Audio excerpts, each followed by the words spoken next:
Bom, boa noite, nós estamos começando mais um Redação BH News. O G1 de hoje traz uma reportagem que foi feita pela Globo Minas, que teve acesso a uma denúncia que foi feita pelo Sindipol, Sindicato da Polícia Civil, em 2010, que apontava para a existência, ou que aponta para a existência de um paiol de armas, munições e explosivos armazenados de forma precária no bairro Gameleira, na zona oeste de Belo Horizonte, oferecendo inclusive risco para a população do entorno. Tudo isso vem à tona depois de, no início da semana, termos o furto de 45 armas no presídio de Ribeirão das Neves, inclusive com um golpe do Boa Noite Cinderela nos agentes que lá estavam tomando conta daquele problema que eram as armas. Põe a foto para mim aí da denúncia do G1, só para a gente poder agir com lisura e creditar o G1 na informação.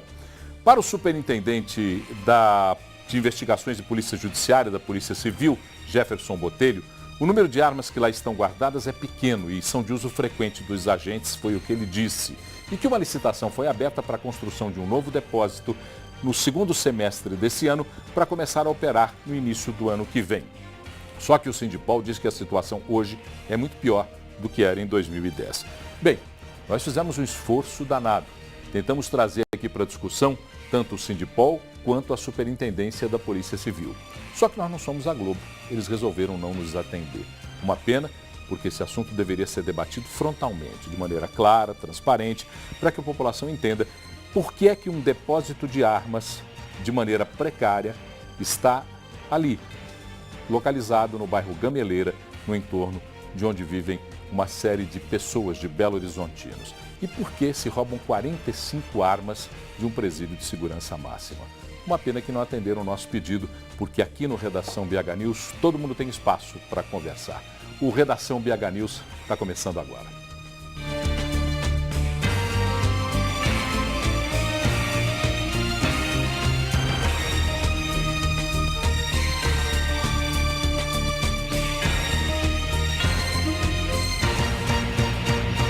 Oferecimento Deva Iveco, sempre ao seu lado.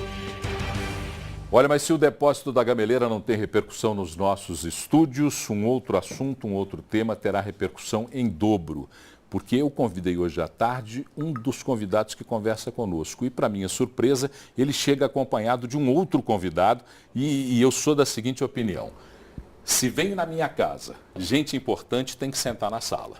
Tem que ter lugar de honra. Então estão aqui o deputado estadual Fred Costa, do PEN, e Roberto Fagundes, presidente da Associação Comercial de Minas, a AC Minas. E nós vamos conversar sobre mobilidade urbana e sobre a preparação de Belo Horizonte como uma cidade definitiva, internacional para eventos. Deputado, desde o seu mandato como vereador, mobilidade urbana e a preparação da cidade para as questões de uma cidade que tenha características internacionais sempre foi uma preocupação. O que é que mudou de lá para cá? Nós fizemos alguma coisa? Tem transformado a nossa cidade numa cidade melhor, mais bem equipada? Considero que tenha feito muito pouco perto da necessidade. Falta de planejamento, infelizmente, seria a definição.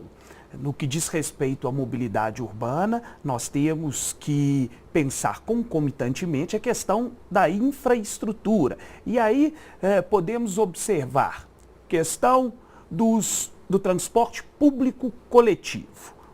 Ônibus, completamente ineficaz. E aquilo que está sendo apresentado nesse momento, fazendo inclusive apologia, que é o MOVE, que na verdade é o BRT, já foi implementado na cidade de Curitiba há mais de 2 décadas e em Bogotá, por exemplo, na Colômbia, quase uma década. Então, evolui, mas muito pouco. O metrô, lamentavelmente, nós temos apenas 28,2 quilômetros.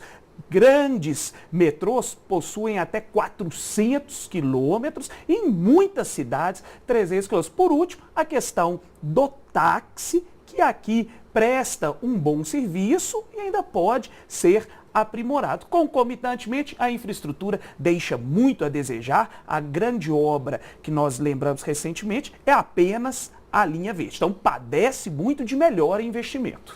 O senhor já se antecipou na pauta, o senhor já logo avançou naquilo que eu ia conversar. Mas eu queria voltar a conversar sobre o assunto do metrô, particularmente com o senhor, daqui a pouquinho. E queria perguntar para o presidente da Seminas, Roberto Fagundes, quando uma cidade, quando um estado não se transforma, ele oferece pouca chance de transformação de tudo aquilo que envolve o comércio, os serviços, as atividades que são essenciais para a vida das pessoas. Nós ainda estamos emperrados nessa questão? O que falta para a gente desemperrar? E agradecer o João Carlos Amaral, que foi quem fez o convite para o senhor estar aqui. Eu estou na carona do João Carlos Amaral. Por favor. Bom, boa noite. Respondendo a sua pergunta, o que nós vemos é que a conjuntura ela se torna muito pesada. Nós temos uma série de fatores que ocasionam essa situação que nós estamos vivendo nessa cidade tão querida por nós como é a nossa Belo Horizonte, que não é privilégio nosso. Isso está acontecendo em todas as áreas, em todas as cidades, principalmente no estado inteiro de Minas Gerais, mas é em função de quê? Existe um excesso de oferta com relação à compra de veículos. Hoje, qualquer cidadão compra um veículo em 72 meses, veículos desde um valor mais baixo, com ou sem entrada, para começar a pagar agora, depois da Copa, pela publicidade que a gente está escutando, sem juros e com valor inferior até do que ele paga por mês numa condução própria. E é claro que é o sonho de todo mundo é ter um veículo. Há pouco tempo a pesquisa que se levantou demonstrou que o maior sonho do consumidor é poder ter o seu carro próprio. E ele compra esse carro próprio e põe na cidade, e põe para rodar. E a partir do momento que ele põe para rodar, na maioria das vezes é uma pessoa só utilizando esse carro. Então é um excesso de veículos que a cidade, por mais que ela tente se programar, ela não consegue suportar esse volume intenso de tráfego. E com isso, ocasiona todas essas dificuldades que nós temos. Antes você fazia uma viagem dentro de Belo Horizonte de um ponto a outro de no máximo 10, 15 minutos, hoje é de meia hora a 1 hora, dependendo do momento que você está trafegando. E com isso, afunila a cidade, afunila o problema que o deputado falou com muita competência do transporte público, porque, evidente, ele está no mesmo tráfego, disputando esse tráfego com os veículos particulares e com as motos também, que cada vez aumenta o maior número delas. Então, o Estado incha, as cidades têm dificuldade de poder absorver esse volume de veículos e, com isso, a população toda padece. Deputado Fred Costa, o secretário Carlos Melo esteve conosco aqui na segunda-feira. Nós conversamos sobre alguns temas, anel rodoviário, o rodoanel e o metrô. O metrô entrou na pauta da discussão. O secretário disse que a parte que cabia ao governo do Estado está sendo feita. Está sendo cumprido rigorosamente o cronograma que cabia ao governo do Estado. Então a pergunta, sem nenhum trocadilho, é por que é que o metrô de Belo Horizonte está fora dos trilhos? Olha, lamentavelmente, foram inúmeras promessas e aquilo que o cidadão espera, que é efetivamente a modernização e expansão, ainda não aconteceu. Corroborando com as palavras e afirmações do secretário Carlos Mendes, o governo do estado de Minas Gerais montou um consórcio que envolve 3 cidades, além do próprio ente governo do estado.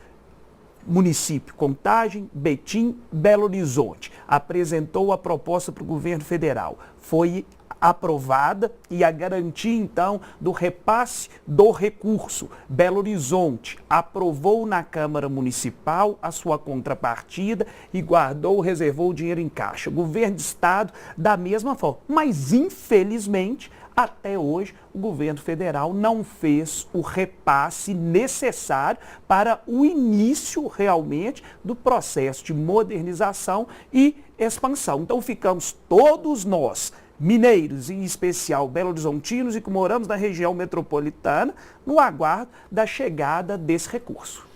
Roberto Fagundes, quando o comércio e o serviço necessitam de que os seus colaboradores, os seus empregados, cheguem de maneira rápida até os seus estabelecimentos, até os seus escritórios, que cheguem com uma boa qualidade de vida para poder oferecer o que tem de melhor como profissional, como colaborador. Quando isso não acontece, isso onera o custo do serviço e do comércio na cidade, no estado?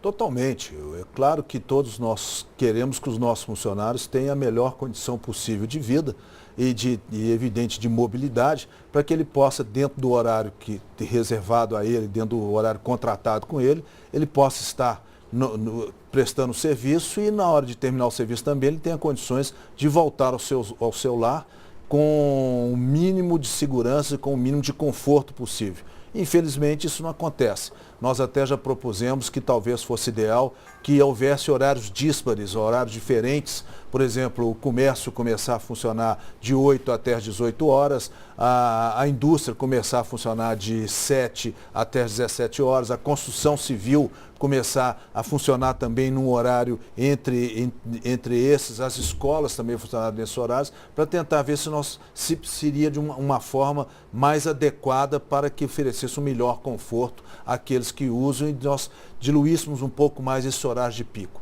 Mas, infelizmente, essa tese nossa não foi aceita. É difícil, a gente reconhece para que ela seja implantada, mas talvez fosse uma solução.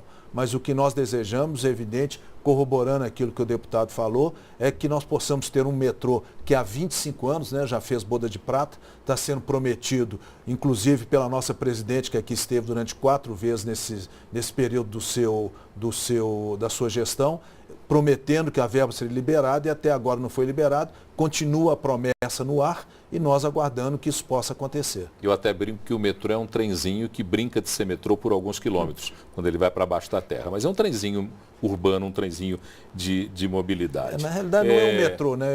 É um trem que nós temos que tem uma alcunha de metrô aqui em Belo Horizonte. Quando você falava a respeito do excesso de veículos que trafegam em Belo Horizonte, é favorável a alguma medida restritiva de circulação, medidas que já foram implantadas em outras cidades? Já foi demonstrado, inclusive em São Paulo, que isso não funcionou, né? O trânsito em São Paulo continua caótico do mesmo jeito. O que acontece é que a maioria das pessoas consegue placas par e placas ímpares para poder continuar utilizando o veículo. Sem dúvida nenhuma, a melhor solução que teria era se nós tivéssemos realmente coletivos em condições que oferecesse o mínimo de segurança possível para que você pudesse deixar o seu carro em casa e ter condições de se movimentar, como acontece nas grandes cidades no mundo inteiro.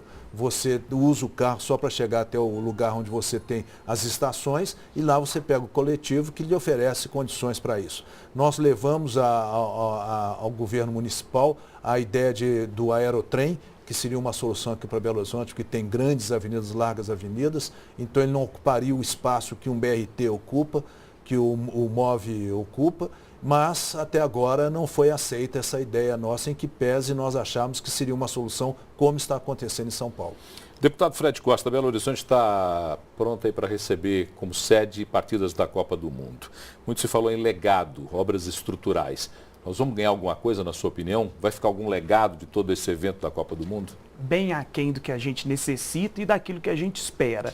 Lamentavelmente, se nos colocarmos no lugar dos turistas, quais são as 3 formas de chegarem à cidade? Sistema aeroviário. Pegaremos então um aeroporto que até então não foi concluído e não está ainda em condição de receber turista.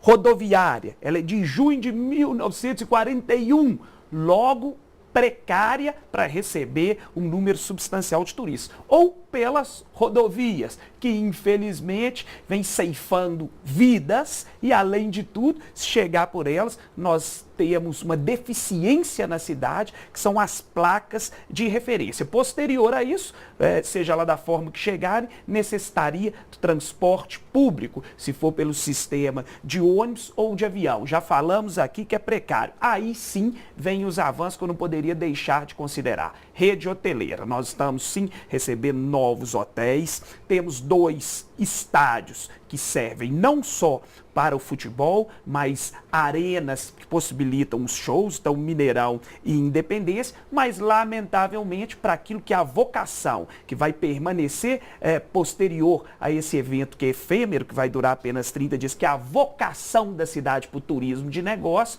nós não vamos ter o legado que esperávamos. Que além do Expo Minas, nós necessitamos de um outro centro administrativo, de um outro centro de convenções, melhor dizendo, e foi prometido e não foi entregue. Então, eu, infelizmente, lamento que talvez os legados que nós desejávamos com relação a mobilidade urbana e infraestrutura não vão acontecer. Não poderia deixar passar despercebido também que Belo Horizonte oferece algo que é fundamental para o turista. Restaurante, rede restaurante também, muito bom, mas na contramão da história, o que nós vemos é uma decisão da Prefeitura com a anuência da Câmara Municipal de aumento do ISS para o setor de turismo, para o setor de feiras, exposições, então indo na contramão da valorização e do fomento das nossas vocações. Bom, eu estou com o tempo estourado, você sabe que eu tenho aqui uma voz interna que fala para mim, o teu tempo está acabando, teu tempo está acabando.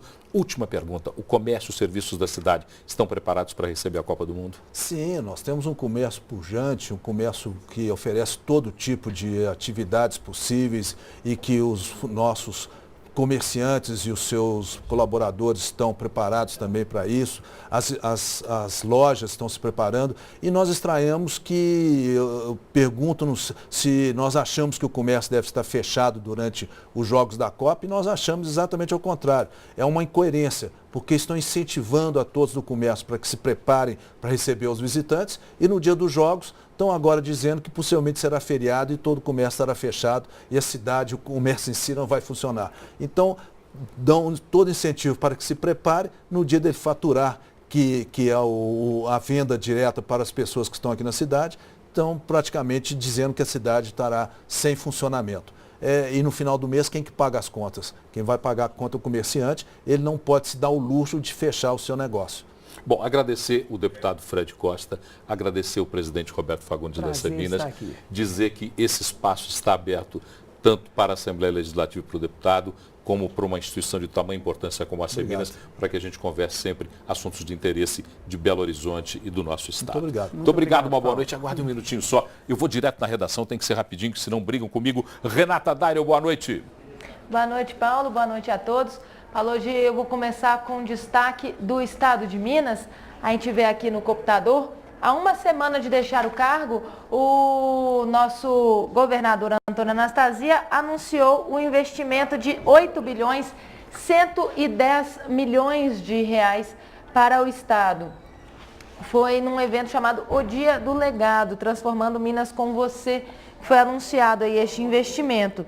Ele vai se afastar do cargo no dia 4 de abril para participar da coordenação da campanha à presidência de Aécio Neves. Agora os destaques do Hoje em Dia. No início do programa, Paulo, você falou aí sobre o Boa Noite Cinderela aos policiais que tiveram as armas roubadas lá em Ribeirão das Neves. Então, um deles está desaparecido há 3 dias. Foi o servidor que preparou a salada de fruta e entregou aos colegas e supostamente esta salada de frutas foi o que fez todos eles adormecerem. Dormirem, cochilarem. O Boa Noite Cinderela. É interessante, Renata, porque hoje pela manhã eu estava ouvindo na Rádio Itatiaia uma entrevista do governador Antônio Anastasia. E o governador Antônio Anastasia quase que admitia já diretamente que o problema tinha sido interno, que o problema tinha partido de dentro do corpo de segurança.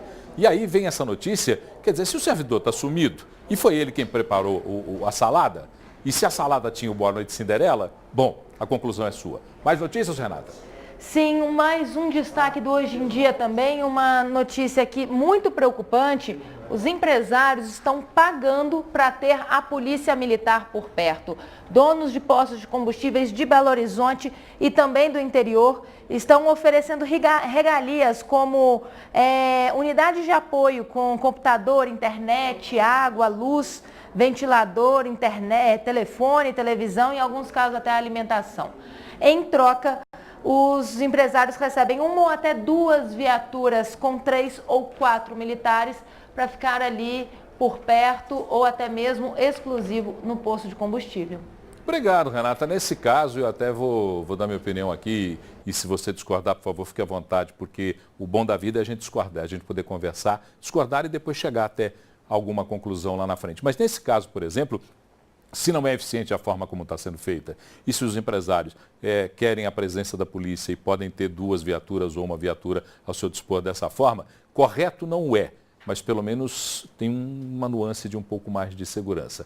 Bom, vamos ver como é que essas questões são discutidas e são entendidas por toda a sociedade. Vamos para o intervalo e a gente volta já já com mais redação BH News para você.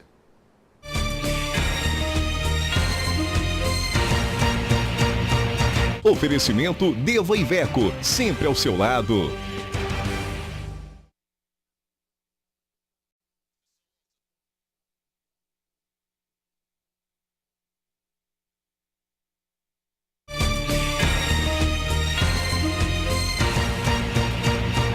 Oferecimento Deva Iveco, sempre ao seu lado. Bom, nessa semana mesmo, o Carlos Barroso, conversando comigo, falava a respeito do marco regulatório da internet, que foi aprovado na Câmara, vai ao Senado e depois volta para a sanção presidencial. O marco regulatório da internet é uma discussão antiga, mas parece que foi acelerada agora na reta final, porque acontecerá um evento internacional e a presidente Dilma quer apresentar esses resultados, o resultado do marco regulatório, como uma conquista do governo brasileiro. E para a gente entender um pouco melhor como é que funciona isso, nós temos aqui Roberto Francisco de Souza, que é vice-presidente de sustentabilidade da Sucesso Minas, que é a sociedade que congrega os usuários dos sistemas, e Matheus Simões, advogado do Procon Assembleia, que já está de cadeira cativa conosco aqui e que é sempre um prazer poder recebê-lo. Boa noite. Boa noite. Boa noite, Matheus. Vamos começar a entender um pouquinho o marco regulatório. Para o cidadão comum, marco regulatório e alguns palavrões que a gente fala de vez em quando querem dizer a mesma coisa. O que é o marco regulatório, doutor Roberto Francisco? O marco regulatório, acho que o grande ganho para o cidadão é que ele nasceu a partir de um movimento da própria cidadania. Ele não nasceu do governo, ele nasceu de entidades sociais com o objetivo de garantir ao cidadão que a internet, que nasceu com o conceito de liberdade, permaneça livre para esse cidadão.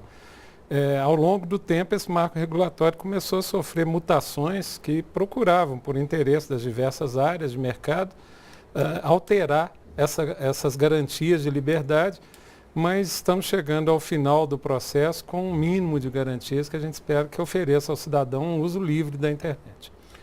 Doutor Matheus, no Procon, muita gente bate a porta para reclamar dos provedores de internet, dos serviços fornecidos na internet? Nós temos muito problema com os provedores de dados, né, com o provedor de acesso, não com o provedor de conteúdo. A gente tem uma expectativa grande no Procon de que isso vai melhorar com o marco civil da internet, mas nós temos muitas dúvidas ainda, viu, Paulo? Conversava com o Dr. Roberto pouco antes, na visão dos consumidores, a batalha ainda é longa, a estrada ainda é comprida. Muda alguma coisa no sentido da prestação do serviço, aquele serviço que o usuário recebe, qualquer que seja o tamanho dele, desde uma empresa grande, pequena ou média, até o cidadão que na sua casa recebe o serviço? Muda porque nós temos agora um número maior de garantias para o cidadão, de que ele vai ter uma velocidade que não pode ser reduzida pelo provedor, que ele vai ter uma segurança maior dos seus dados, embora essa segurança tenha que se discutir, ela é maior, mas não é total, por uma série de razões, inclusive técnicas, e principalmente, eu acho que o Dr. Matheus pode colocar até melhor isso, a possibilidade do cidadão e mesmo da empresa, que é cliente desse serviço, ter mais instrumentos de reclamação, de obter o seu serviço com maior qualidade. Vai ser mais consistente a reclamação? Sem dúvida nenhuma, porque hoje nós temos um problema muito sério no que se respeita à queda de velocidade fornecida, entregue efetivamente na ponta de consumo. O marco regulatório corrige isso. Só para fazer aqui uma observação no meio do caminho. Porque é comum nós pagamos por 10 e recebemos 10% disso. E o marco regulatório põe fim a essa conversa. Olha, eu diria que nós temos um problema maior ligado ao conteúdo, aquela situação em que eu tenho um determinado conteúdo que pode ser filtrado. Se eu sou usuário de um serviço de dados, por exemplo, de uma determinada empresa, mas sou usuário de internet de uma outra empresa, então ela me filtra aquele conteúdo para fazer parecer que esse produto é pior que esse e me levar a usar o produto dela. Essa é uma questão bem delicada. Muito interessante. Nos Estados Unidos, eu comentava logo antes, já existe um problema em andamento com um grande provedor de vídeo pela internet que comprou a preferência de transmissão do streaming dele, de forma que quando você assiste o filme dele é rápido e o filme de todos os outros provedores de conteúdo é lento. E você fica achando que o outro provedor é ruim, quando na verdade ele está manipulando a banda de velocidade para aquele conteúdo. O nosso Marco Civil proíbe que isso aconteça no Brasil. Mas essa proibição será efetiva? Olha, eu não acredito que vai ser fácil implantar o marco regulatório. Eu acredito que ele vai ser algo semelhante à própria Lei de Defesa do Consumidor. Muitos problemas não previstos, a gente também falava disso há pouco. Por exemplo, provedores que hoje entregam alguns serviços como Facebook, Twitter gratuitamente, há dúvidas sobre como o marco regulatório está tratando isso. Não posso mais entregar gratuito o serviço, eu preciso agora tarifar todos os serviços. Eu acho que tem muitas dúvidas na implantação e, tecnicamente, há também dificuldades para que as empresas se adaptem a isso. Agora, eu estou incomodado, Paulo, com o fato de estar sendo tratado como uma vitória de último momento, sabe? A forma como isso foi conduzido nos últimos dias, apesar de ser uma vitória a aprovação, tem causado preocupação. Existem algumas pequenas alterações, como a forma de regulamentação que vai se seguir, que na correria passaram de uma forma que eu não sei se é a melhor. Espero que o Senado consiga aprovar o texto para a gente ter o Marco Civil. Mas a correria que o governo federal aprontou nessa saída vai trazer problema mais para frente. Esse assodamento, então, ele é negativo? Publicidade, né, Paulo? Foi um assodamento, você anunciou bem, para levar para um evento a notícia de que o Marco Civil estava aprovado. Está em discussão desde 2009, podíamos ter tido uma aprovação mais tranquila 1 ano ou 2 anos atrás. O governo sempre postergou e agora fizemos na correria no finalzinho. Que bom que saiu, mas nós vamos ter que trabalhar para implantar. 2 questões rápidas para a gente encerrar. Ter um maior controle não pode acabar com o senso positivo de que a internet é um território democrático? Na verdade, o Marco Civil faz exatamente o contrário. Ele garante, por exemplo, que o provedor não pode filtrar o que o internauta lançou na rede, a menos que haja ordem judicial para retirada. Então, nós estamos acabando com a censura prévia que existe em alguns provedores de conteúdo, nós estamos acabando com o controle a posteriori, quando alguém reclama para tirar o que foi lançado, e estamos deixando isso para a justiça. Acho que nós vamos ter uma internet mais livre, porque regulação não se opõe à liberdade, ao contrário. Onde há regulação, há liberdade. E as empresas estão preparadas para encarar esse novo marco regulatório? Eu acho que parte delas, sim. Sobretudo as mais modernas vão saber fazer um bom uso, porque o usuário, o crescimento da internet vai até fazer com que elas tenham mais consumo.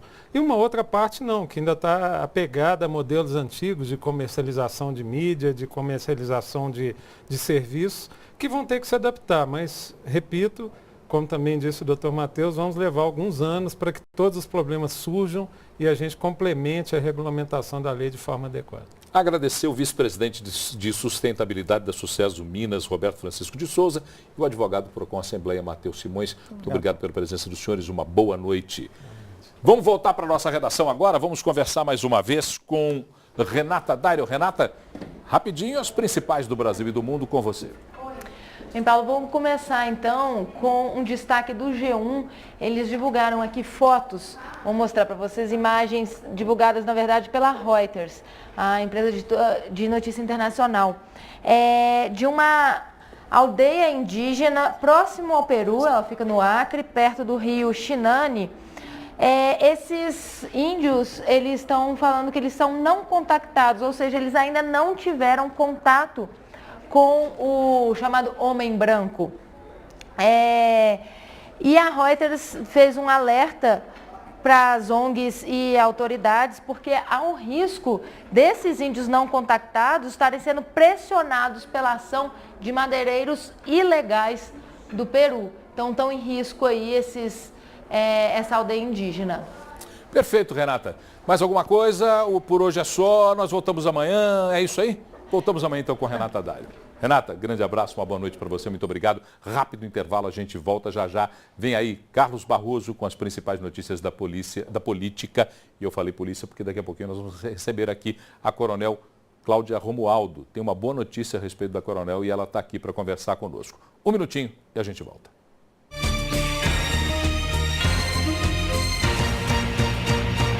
Oferecimento Deva Iveco, sempre ao seu lado.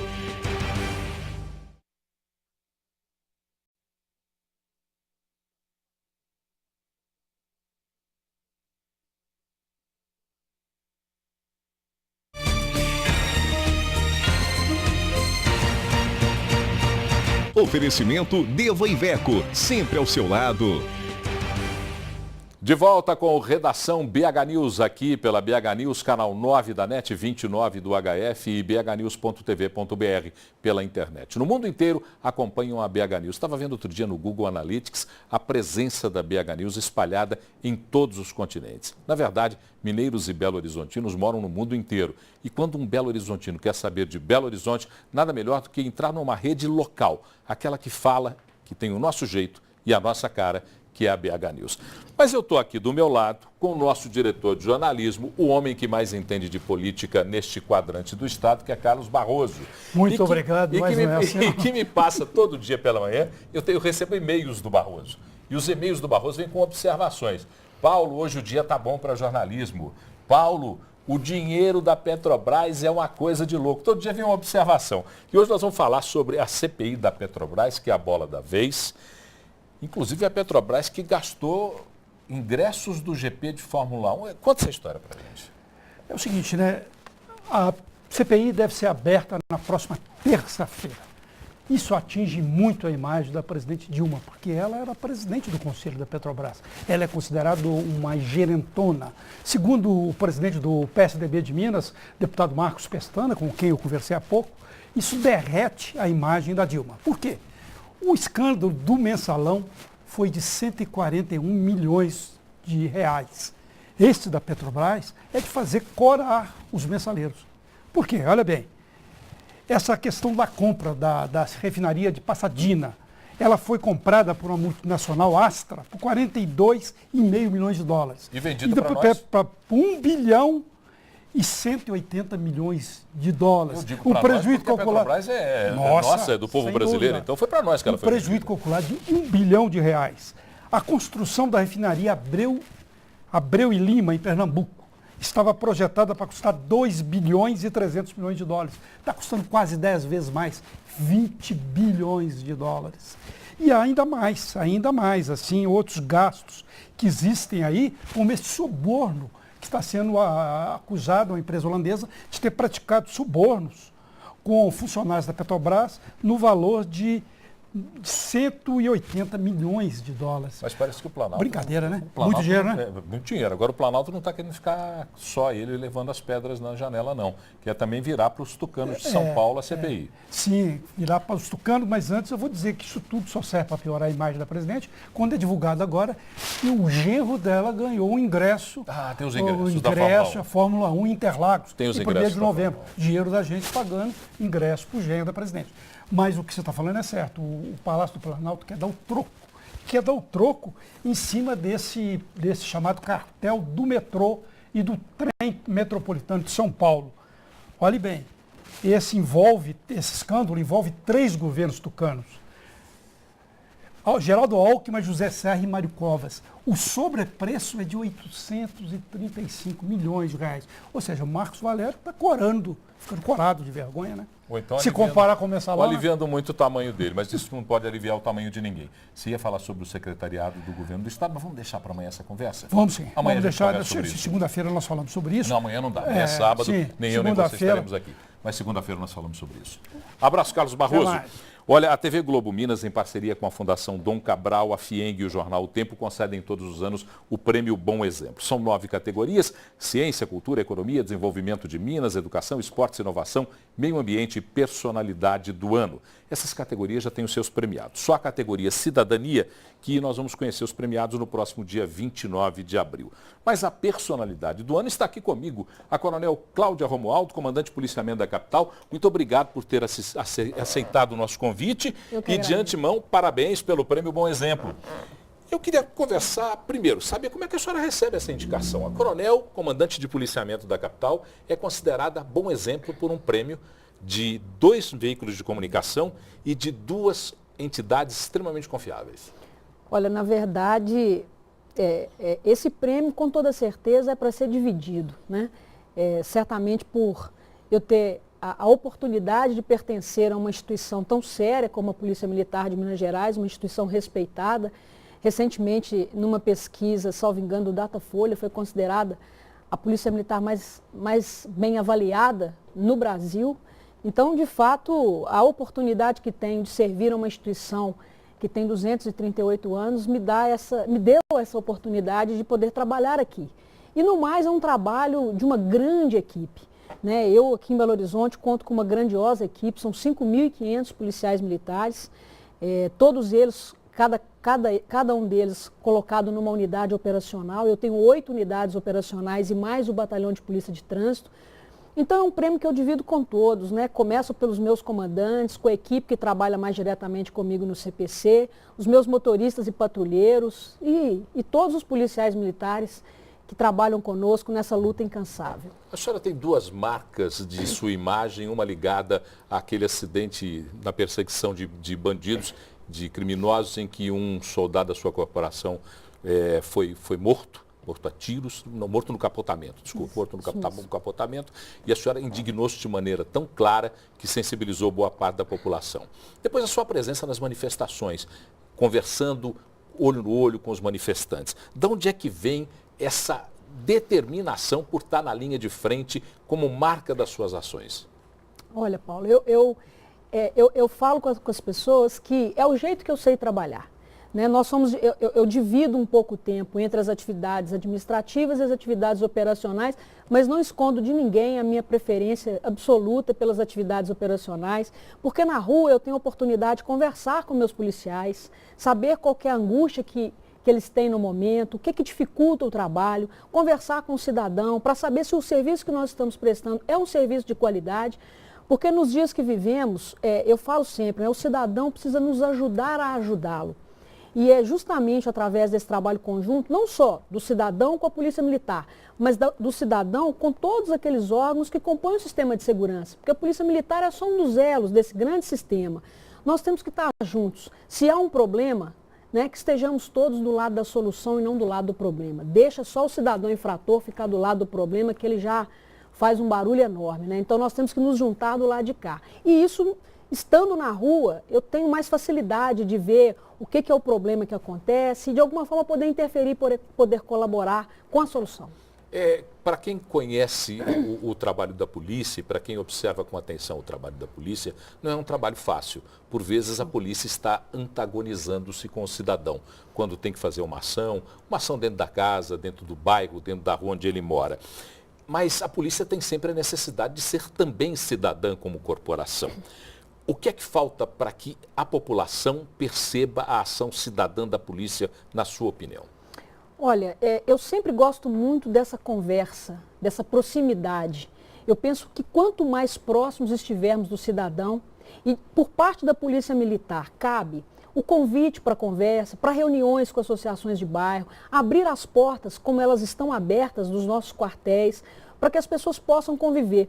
É interessante que nas reuniões que nós fazemos, às vezes nós perguntamos às pessoas, quando elas vão procurar um local para morar, identifica-se ali o supermercado, a farmácia, a escola, a igreja, mas ninguém se preocupa de saber onde está a polícia.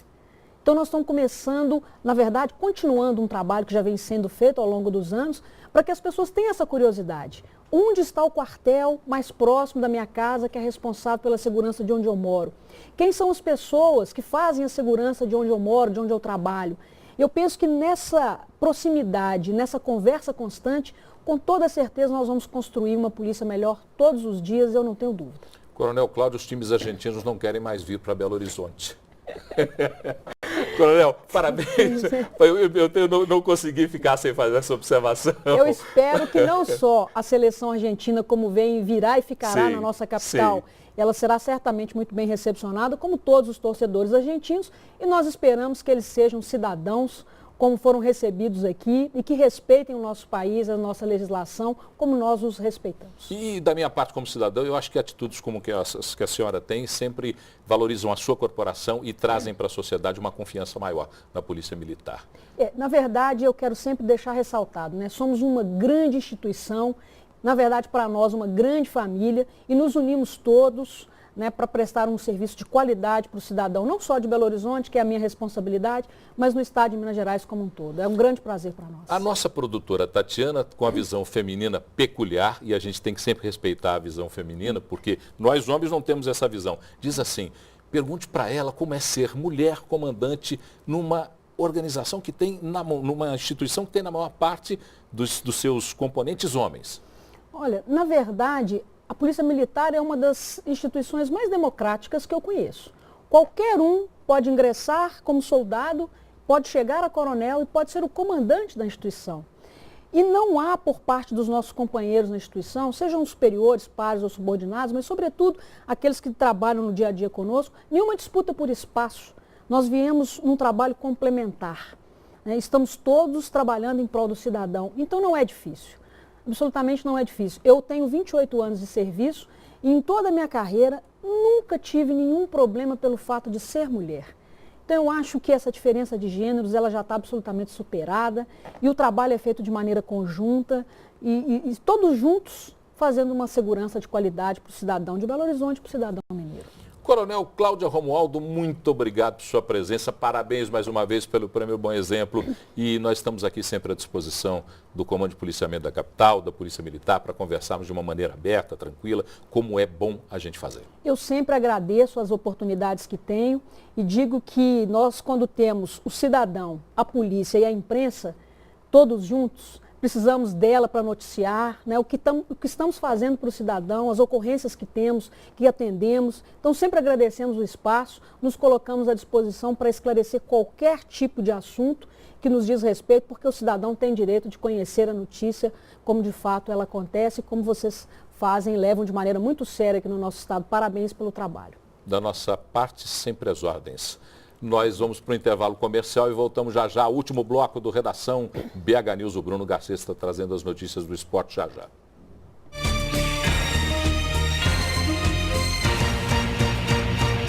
Oferecimento Deva Iveco, sempre ao seu lado.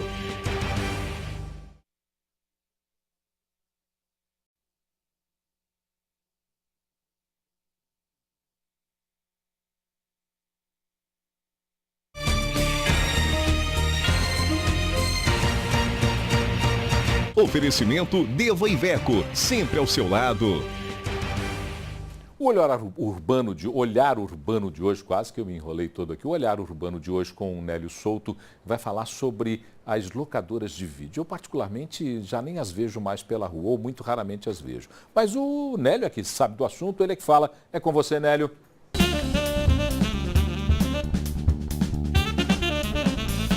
Olá, Paulo. Olá, pessoal. Tudo bem? Paulo, me conta uma coisa. Você ainda aluga filmes para assistir em casa com a sua família? Pois bem, saiba que muita gente ainda faz isso, né? Acho que eu posso até perguntar assim, vocês se lembram das locadoras de vídeo? Pois é, parece que a gente está falando aí de um passado distante, né? A gente nem tem costume mais de ver. Será que alguém tem uma locadora hoje em dia perto de casa? Pois saiba que eu encontrei uma locadora ali no Buritis, ali bem na região central ali do Shopping Paragem, Buritis. Encontrei uma locadora que, a seu modo, a seu jeito, está assim sobrevivendo com a sua clientela. Claro, né, que eu conversei lá com o Júlio, que é dono da locadora, ele teve que desenvolver algumas estratégias para sobreviver. Hoje a locadora não é mais só uma locadora, é também uma papelaria, oferece outros serviços, porque, segundo o próprio Júlio, viver da locadora é difícil e a tendência é que isso piore, viu? Mas enfim, eu acho que você que gosta muito desse termo, né? Eu acho que tem o seu charme, né? Você ir até a locadora no sábado à tarde, escolher um título, ler a sinopse, né? Levar o DVD para casa, fazer aquela pipoca, né? Sentar no sofá com a pessoa ali do lado, enfim. Acho que tem todo tem todo um romance, né? Tem todo um charme envolvido. Eu acho que a internet acabou com as locadorias.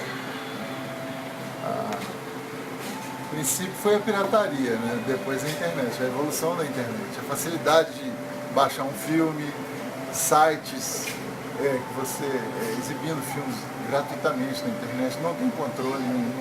Então foi basicamente isso. E as TVs pagas também, né? A NET, um exemplo. O Netflix, NetNow, isso aí derrubou, né? O pessoal ainda que resiste, que gosta de vir às locadoras, porque gosta de pegar, né, de ler a sinopse, né? Não se adaptou ainda à internet, né? Então eles preferem continuar aqui. Mas assim, o número está caindo cada vez mais. Né? Entra ano, sai ano, cai um pouco. Né? Não vejo muito futuro para a locadora de vídeo, mas hoje são pessoas assim mais velhas, né? De faixa de 40 para cima. Né? E algumas pessoas, né? Casais, né? Mais novos também. Mas a maioria é mais velha. Uma questão de tempo. Uma questão de tempo. Mas eu vou procurar resistir até onde der, né? Tem que resistir, meu caro Júlio. Na verdade, as locadoras ainda existem porque tem pessoas que ainda têm essa necessidade, essa vontade, esse desejo de ir lá e pegar, escolher o filme e assistir o filme em casa, programado. Estou falando isso porque o Rafa, meu filho, que deve estar me assistindo agora, tem esse hábito. O Rafa está lá com seus 17 anos e toda hora vai lá pegar filme na locadora para assistir. Então, tem gente que ainda está lá precisando da locadora e nós esperamos que as locadoras não acabem. Brunão, vem aqui para o campo, vem jogar a bola com a gente aqui. Bruno Garcês falando de esportes conosco. Hoje nós vamos falar primeiro da rodada de fim de semana, mais uma das semifinais. Eu já vou fazer uma pergunta direta para depois você falar dos times. O Boa e o América tem condição de virar? Condições existem, né? Que a gente pode esperar tudo do futebol, né, Paulo? Mas acredito que é difícil. O Cruzeiro Atlético tem um time bem superior aos dois, até com o time reserva, que é o time alternativo que o Galo colocará em campo contra o América às 6h30 no domingo, no jogo, a segunda final, semifinal do Campeonato Mineiro. O Cruzeiro já está escalado, é titular? Titular vai ser poupado o Everton Ribeiro, que sentiu 2 nas pernas, e a volta do Agoberto, que ele não jogou a primeira partida. Sim. A boa notícia é que o Borges estará no banco. Ele que teve um tempo, quase 2 meses parado, volta a estar no banco no jogo de domingo. E o Galo, time reserva, tudo reserva. Com a mistura, é um time alternativo, que o pessoal gosta de falar. É aquele time alternativo que jogou aí durante o Campeonato Mineiro. Vitor, Rotamendi, Dátulo e Jô no ataque. O resto é Neto Berola, Guilherme, Marion, que vai ter mais uma chance também de jogar no time, e Leandro Donizete e Claudinei, bom volante do América, que jogava na América. O América vai de força total. Eu até pedi uma colinha aqui do América, porque eu não decorei o time do América. Então, vamos lá, então fala lá. Terá o Matheus Elcinho, César Luceno, Lula e Carlos Renato. Terá o André Giroto, Diego Henrique, Leandro Guerreiro e Tchô. No ataque, Ricardinho e Albina. Como a gente está em cima da hora para falar, vôlei no final de semana, agora no final de semana tem semifinal do vôlei, a segunda. Isso, 10 horas da manhã, todos os ingressos já foram vendidos. Ginásio do Minas. Já no Arena Vivo, na Rua da Bahia. Exatamente. Perfeito. E, se não tiver condições de assistir, na Globo passa às 10 horas da manhã. 10 horas da manhã. Exatamente. Obrigado. Renata, tá na mídia, Renata? Vamos lá, tá na mídia rapidinho com a Renata. A Fernanda vem daqui a pouquinho. Renata, tá na mídia? Vamos lá. O que tem na Tá na mídia hoje da Renata? Ô, Renata, esse negócio, quem é que vai representar o Brasil musicalmente na final da Copa do Mundo? Conta pra mim, pelo amor de Deus. Pois é, Paulo, foi divulgado hoje pela FIFA os shows que vão acontecer na festa de encerramento da Copa do Mundo. E o brasileiro convidado foi o Alexandre Pires, que cantava no Só Pra Contrariar e agora segue carreira solo. Olha, não tem nada contra o Alexandre Pires, não, mas que dureza, hein? Pelo amor de Deus. Mas vamos lá, deixa o Alexandre Pires cantar. Renata, obrigado, ótimo fim de semana para você, tudo de bom. Fernandinha, rapidinho aqui, porque eles começam a falar para mim, tem que ser rápido, só que eu não vou tão rápido assim, não. Fernandinha, na night para hoje, amanhã e domingo, vamos lá. O final de semana tá badaladíssimo e começa hoje que mais uma invasão bitomaníaca acontece em Belo Horizonte, com a apresentação do grupo All You Need Is Love, um dos mais reconhecidos covers dos Beatles no mundo. E são bons demais. Muito. O show acontece no Chevrolet Hall, começa às 10 horas da noite. Os ingressos variam de R$ 45 a R$ 480. Já amanhã, sábado, os Paralamas do Sucesso prometem um show incrível no Chevrolet Hall também, e a apresentação começa às 10 horas da noite. Os ingressos variam de R$ 30 a R$ 120. Já no domingo, a noite vai ser de brega. A obra vai receber a festa Eu Não Presto, Mas Eu Te Amo. É muito brega, dor de cotovelo, love songs, que é para inspirar todo mundo que comparecer. Começa às 7h30 da noite e a entrada custa R$20. A obra fica ali na Professor Fica na Rio Grande do Norte. Isso, na Savassi. Rio Grande do Norte, na Savassi. Muito obrigado, Fernandinha. Ótimo final de semana para você. Você também, Paulo. Até segunda. Para você também, um ótimo final de semana, que você descanse bem, recupere as energias, porque segunda-feira tem mais. Grande abraço. Segunda-feira, 6h30 da noite, de volta. Tchau.